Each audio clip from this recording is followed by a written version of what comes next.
willkommen zurück zu einer neuen Anleitung von mir für euch. Für diesen ganz normalen, stinknormalen Pullover benötigt ihr erst einmal die Größe für den Halsausschnitt. Und das macht ihr wie folgt. Ihr stellt euch ein Rechteck vor und ich möchte zum Beispiel, dass mein Halsausschnitt eine Breite von 20 cm hat. Wenn ihr natürlich einen 25 cm Halsausschnitt haben möchtet, dann könnt ihr dies auch machen. Ich werde hier eine direkte Kette wieder anschlagen, weil die ist genauer. Ihr könnt aber auch mit einer Luftmaschenkette arbeiten, jeder wie ihr beliebt. Die Kette schlagt ihr dann auf die Maße an, wie ihr möchtet, dass euer Halsausschnitt breit ist. Dann zählt ihr die Maschen nach. Bei Nadelstärke 4,5 und im vierfädigen Farbverlaufsbobbel werde ich 25 Maschen benötigen. Diese trage ich mir oben und unten auf der längeren Seite ein. Die Seiten errechnet ihr, indem ihr einfach diese Maße durch 2 teilt. Ich habe hier 13 eingetragen, denn es ist vorteilhafter, eine ungerade Zahl zu haben.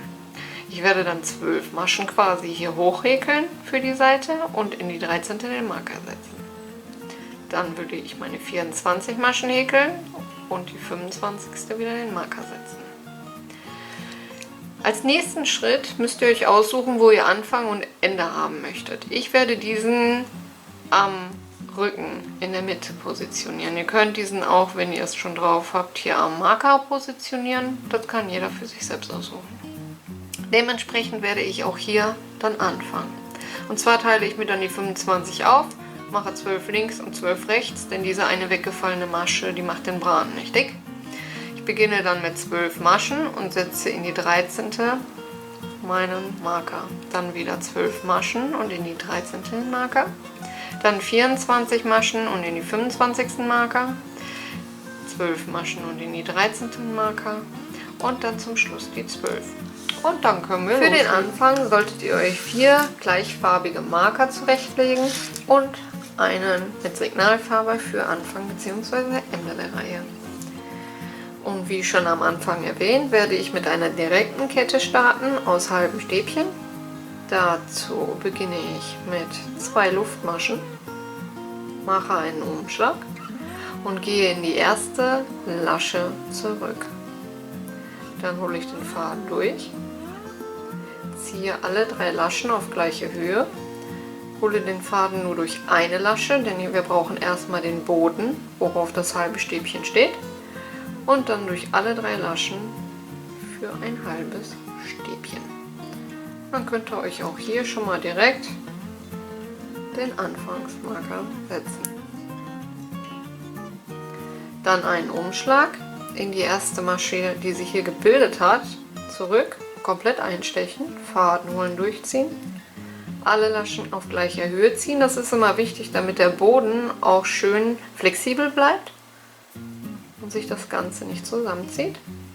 Dann durch eine Schlaufe und durch 3. Ein Umschlag in die nächste gebildete Masche, durchziehen, alle 3 Laschen auf gleiche Höhe, durch eine und durch 3,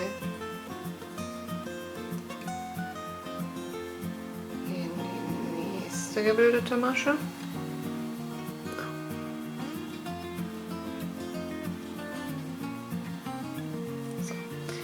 Faden holen, durchziehen, alle 3 Laschen auf gleicher Höhe, durch eine und durch 3.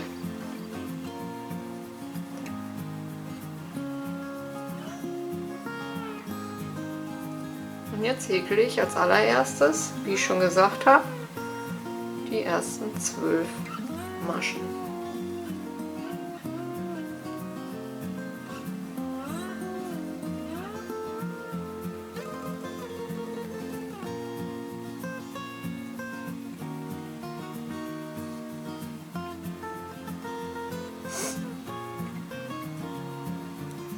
So, 2, 4, 6, 8,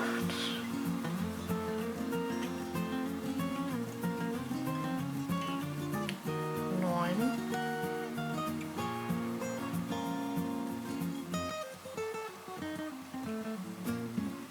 10, 11,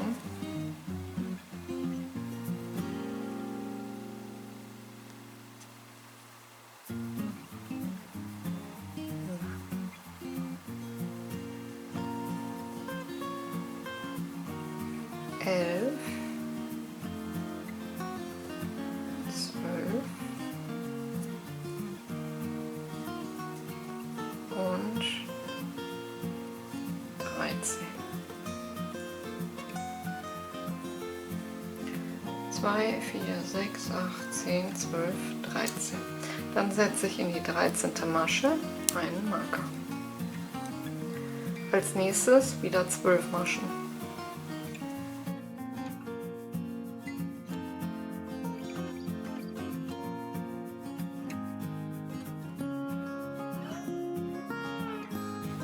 Zwei, 4, 6, 8, 10, 12 und in die 13. wieder den Marker.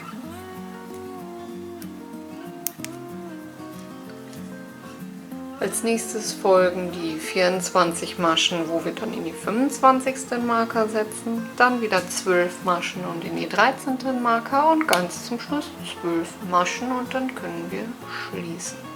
Ich werde das Ganze jetzt häkeln und euch gleich nochmal zeigen, wenn ich so weit bin.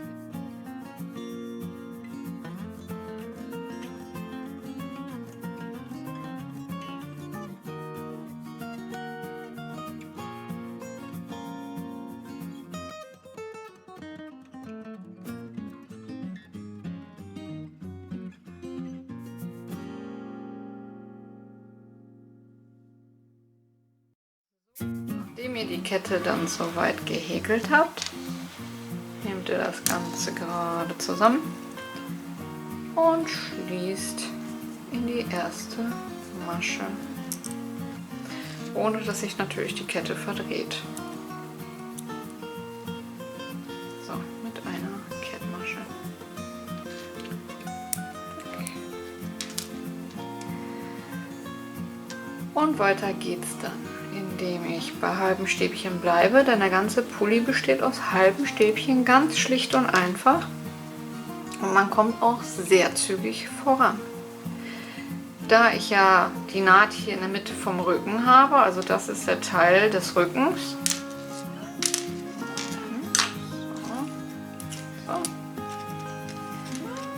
Also hier ist mein Rücken, hier sind die Seiten, die Schultern und vorne. Ich beginne dann, indem ich 2 Wände Luftmaschen häkel, die Richtung wechsle, einen Umschlag mache und direkt hier am Fuße einsteche.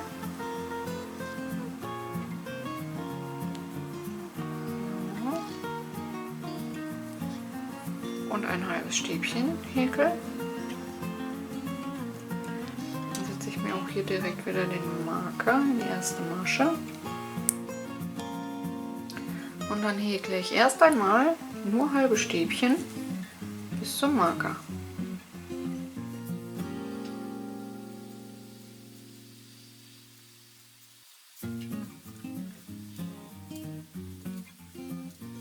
So, und wenn ihr beim Marker angekommen seid, nehmt ihr diesen aus der Masche raus und häkelt in diese Masche 3 halbe Stäbchen. Also alle 3 in die gleiche Masche und setzt dann den Marker in die mittlere dieser Maschen, also in der zweiten. Danach geht es dann weiter zur nächsten Markierung.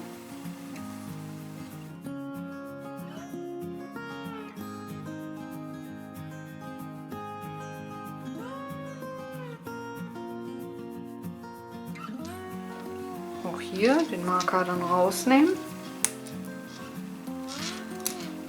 und in die Masche 3 halbe Stäbchen. 1, 2 und 3. Und auch hier wieder in die mittlere der 3 den Marker setzen. Und so häkelt ihr jetzt einmal komplett herum. Immer am Marker 3 halbe Stäbchen reinsetzen, den Marker wieder in das mittlere reinsetzen und dann sehen wir uns, wenn die Reihe zu Ende ist. Und am Ende der Reihe dann aufpassen, da wir uns noch hier am Anfang befinden, wenn ihr diese so hochzieht, also hier hat sich das jetzt verdreht, so, wenn ihr diese so zieht, seht ihr, dass diese Masche zu dem Endstück gehört. Also nicht, dass ihr hier in diese Masche noch ein halbes Stäbchen reinsetzt, zieht das Ganze einfach gerade und dann seht ihr, dass die eigentlich dazu gehört. Und dann ganz normal wieder mit einer Kettmasche schließen. 2 Wendeluftmaschen, drehen, einen Umschlag und auch hier wieder direkt am Fuß einstechen und das halbe Stäbchen abwickeln. Marker wieder setzen. Und auch hier, wenn ihr einmal rum seid, aufpassen, dass diese Masche hier auch dann belegt ist. So, und jetzt häkelt ihr Reihe für Reihe für Reihe einfach so weiter, wie ich euch das Ganze gezeigt habe. Immer am Marker 3 halbe Stäbchen rein, dann den Marker wieder in die mittlere davon setzen. Und das an jedem Marker immer rum. Und das, bis das Ganze so weit ist, dass es an den Ärmeln passt.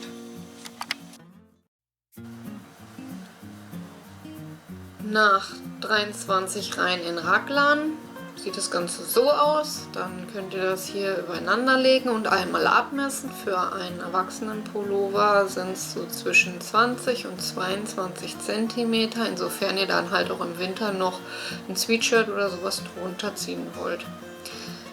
Wenn ihr die richtige Länge für euch erreicht habt, dann könnt ihr hier unten an den Ecken einfach euch ein Bändchen nehmen und das Ganze zusammenknoten.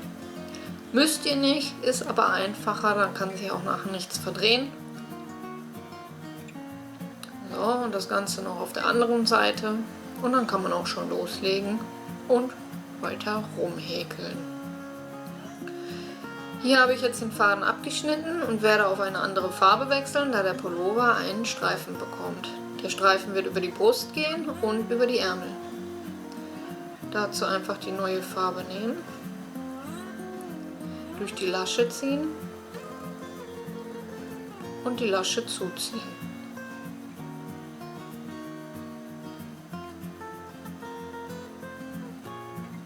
Danach eine Luftmasche, Projekt wieder wenden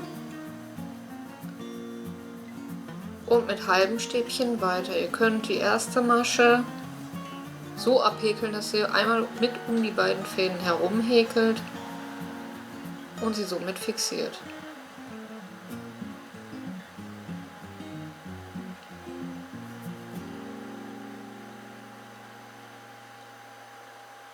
Ansonsten geht es weiter wie bisher, immer mit halben Stäbchen, Reihe für Reihe, in jeder Runde die Richtung wechseln, damit die Naht schön in der Mitte bleibt.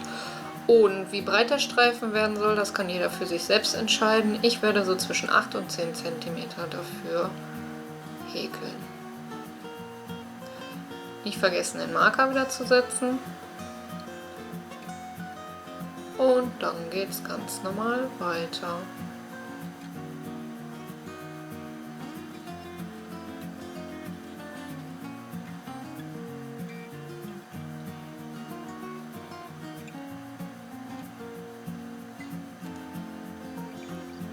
Hier bin ich an dem zusammengeknoteten Stück angekommen und hier ganz normal, ohne Zu- oder Abnahmen, einfach jede Masche abhäkeln, ganz normal drüber häkeln.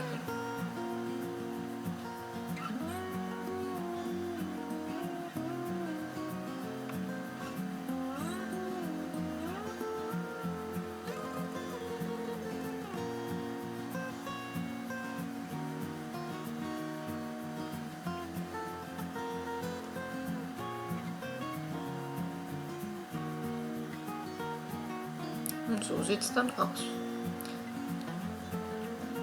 So, das gleiche dann auf der anderen Seite auch nochmal.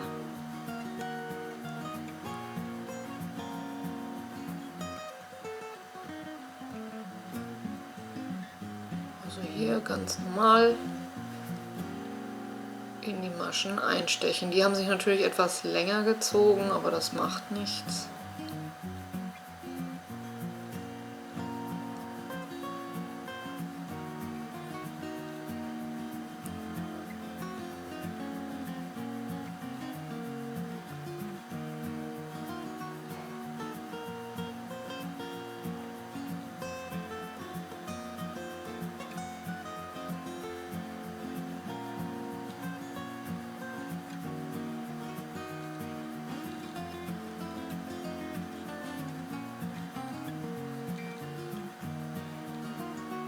Und am Ende darauf achten, welche Masche belegt ist und einfach mit einer Kettmasche schließen. Dann wieder eine Wendeluftmasche, Projekt drehen und in die andere Richtung weiter häkeln.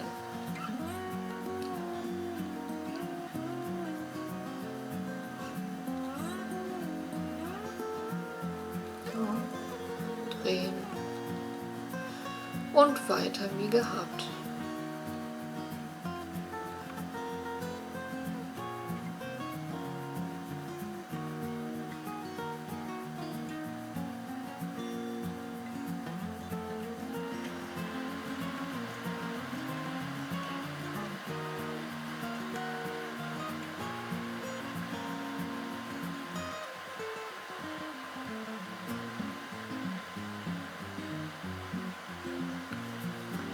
Und so sieht das Ganze jetzt aus, schön gleichmäßig.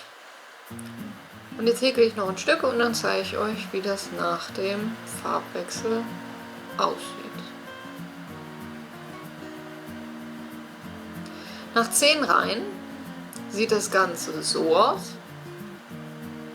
Und ich bin jetzt bei ca. 8 cm. Und mache jetzt ab hier wieder Schluss und wechsle auf die ursprüngliche Farbe zurück. Dazu nehme ich, wie vorher auch, den neuen Faden durch, ziehe die Schlaufe von der alten Farbe zu, eine Wendeluftmasche, Richtungwechsel und dann häkelt ihr so weit, wie euer Pullover für euch lang werden soll. Bis zur Hüfte, bis auf den Po, unterm Po, das kann jeder für sich selbst entscheiden.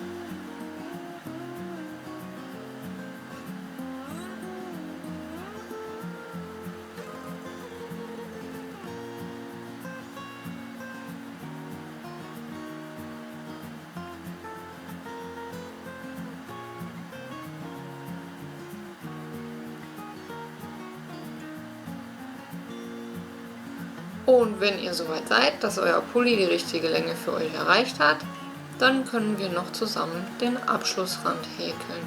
So sieht das Ganze aus, nachdem ich den Farbwechsel gemacht habe.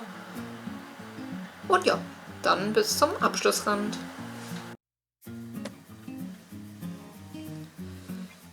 Nach 10 Reihen schwarz und 28 Reihen mit der Hauptfarbe können wir nun den Abschlussrand häkeln, denn für mich persönlich ist der Pullover lang genug.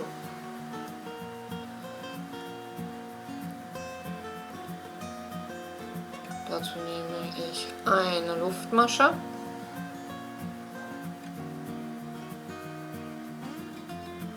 drehe die Richtung und dann steche ich ein, hole den Faden durch, ziehe beide Laschen auf gleicher Höhe und verdrehe die Fäden einmal nach hinten herum und masche dann mit einem ab. Ich setze mir jetzt direkt hier auch nochmal den Marker. Also einstechen, Faden holen, beide Laschen hoch, nach hinten verdrehen und Faden durchziehen. Einstechen, Faden holen, hoch, nach hinten verdrehen und abmaschen. Einstechen, Faden hoch, verdrehen und abmaschen. Wem das Ganze zu schnell ist, der kann unten rechts am Zahnrad alles etwas langsamer stellen. Mit der Technik ergibt sich ein ganz simpler, aber schöner Abschlussrand.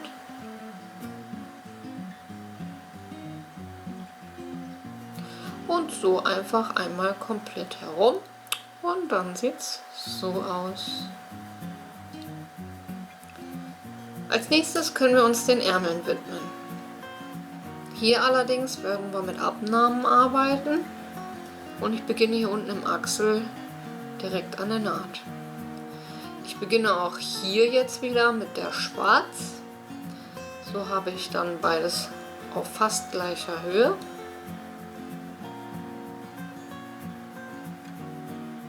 Fixiere den Faden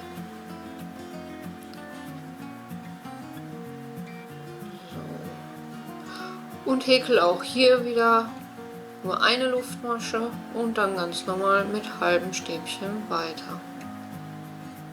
Einmal komplett herum. Auch für die Ärmel gilt wie immer, nach jeder Reihe die Richtung wechseln.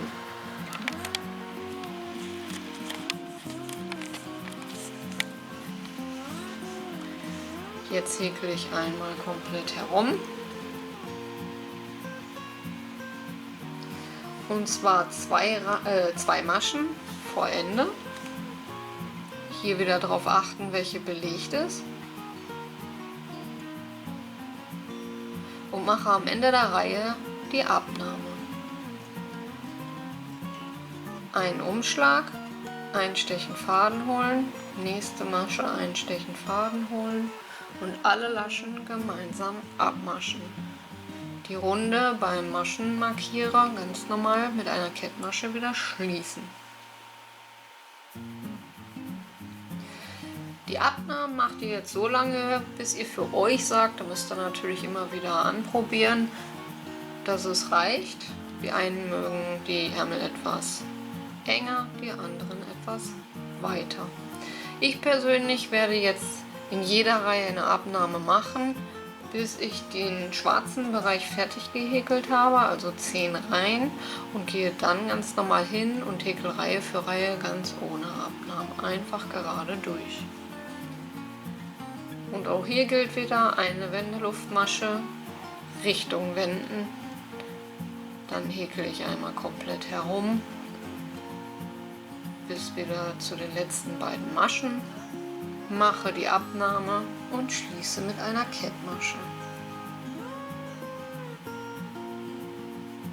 Also hier ist wieder belegt.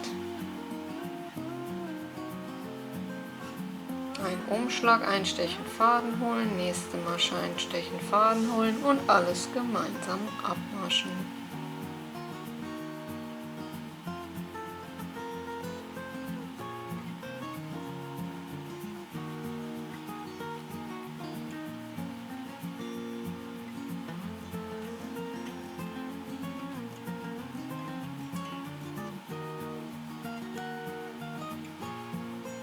Und so habt ihr auch wieder einen schönen Übergang.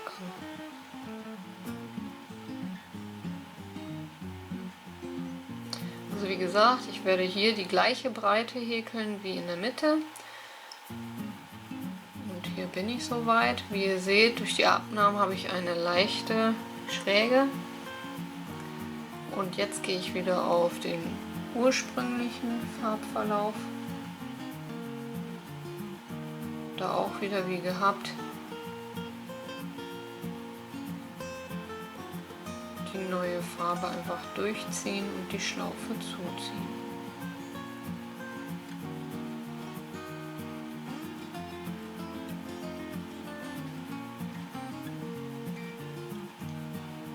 So, neue Farbe dazu.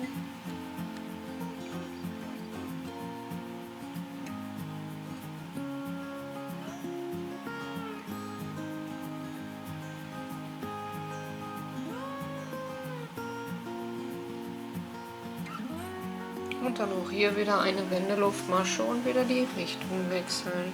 Wie gesagt, ab dieser Farbe werde ich jetzt keine Abnahmen mehr machen. Das kann aber jeder für sich selbst entscheiden. Wenn ihr sagt, euch ist der Ärmel noch zu weit für den Unterarm, dann könnt ihr auch noch weiter die Abnahmen gestalten.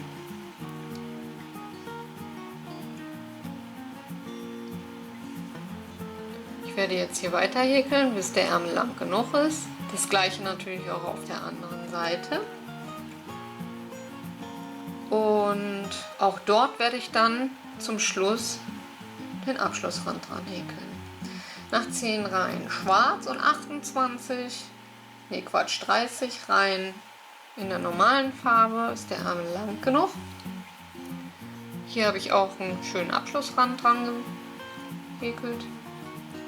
Genauso wie auch unten. Und nun können wir uns dem Kragen widmen. Für den Kragen beginne ich einfach auch in der Mitte am Rücken.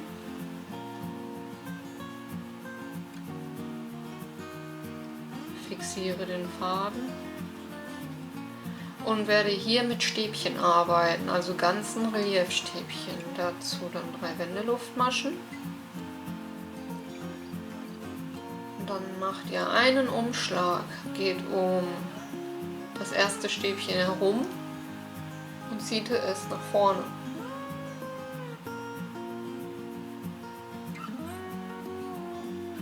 Und dann ein Stäbchen abmaschen. Einen Umschlag, das nächste Stäbchen nach vorne.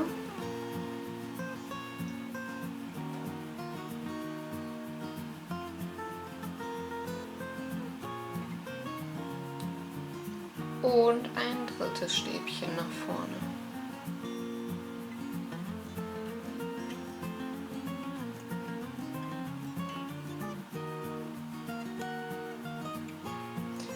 Als nächstes kommen 3 Reliefstäbchen nach hinten.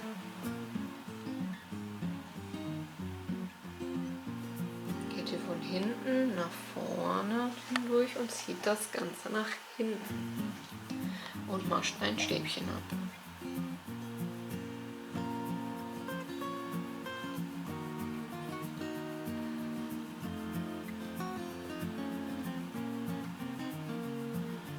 Machen es mal ein bisschen näher ran. Also ein Umschlag um das Stäbchen von hinten herum.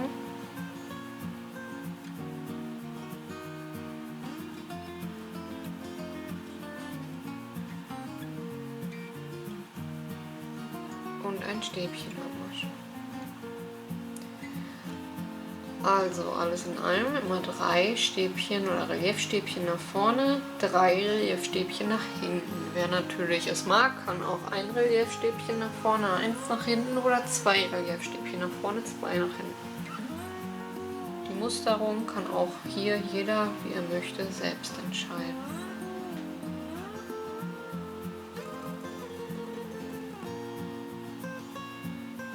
Oder ihr gestaltet den Kragen komplett anders, indem ihr auch dort nur den Abschlussrand häkelt oder sogar nur einen geraden Kragen dran häkelt in festen Maschen.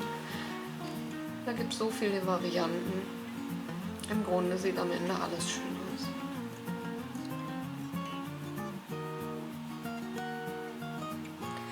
Wie ihr seht, ist das Ganze hier auch kein Hexenwerk. Am Ende das Ganze dann mit einer Kettmasche schließen, 3 Wendeluftmaschen, die Richtung wechseln und so wie die Stäbchen kommen, abhäkeln. Die, die nach vorne sind, die häkelt ihr nach vorne, die, die nach hinten zeigen, nach hinten. So sieht es dann aus. Und auch da am Ende einfach mit einer Kettmasche schließen.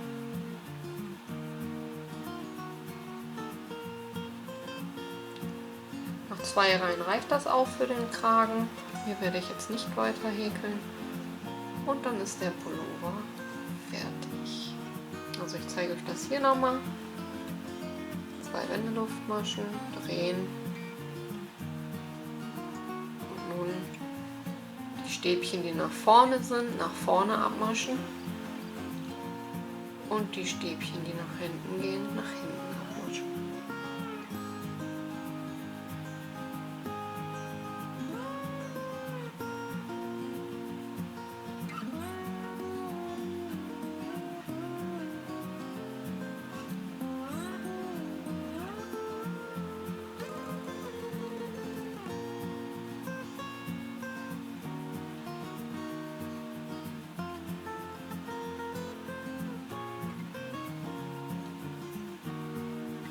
Und so sieht es am Ende aus. Ich hoffe, ihr seid gut mitgekommen. Ich hoffe, euch hat die Anleitung gefallen. Ich wollte euch einfach mal zeigen, wie man einen ganz schlichten und einfachen Raglan-Pulli häkelt. Farbentechnisch kann man das immer wieder anders gestalten, mit bunten Farben oder eintönig, wie jeder mag. Ich finde manchmal schlicht ist auch schön, oder kann sehr schön sogar sein. Und von daher habe ich diese Anleitung mal mit euch geteilt. Ich wünsche euch viel Spaß beim Häkeln. Lasst die Nadeln glühen. Vergesst nicht, eure Bewertung da zu lassen. Über jedes Däumchen nach oben würde ich mich ganz doll freuen. Ja, und freue mich, wenn ihr mir eure Ergebnisse dann auch zeigen könnt. Viel Spaß und bis zum nächsten Mal.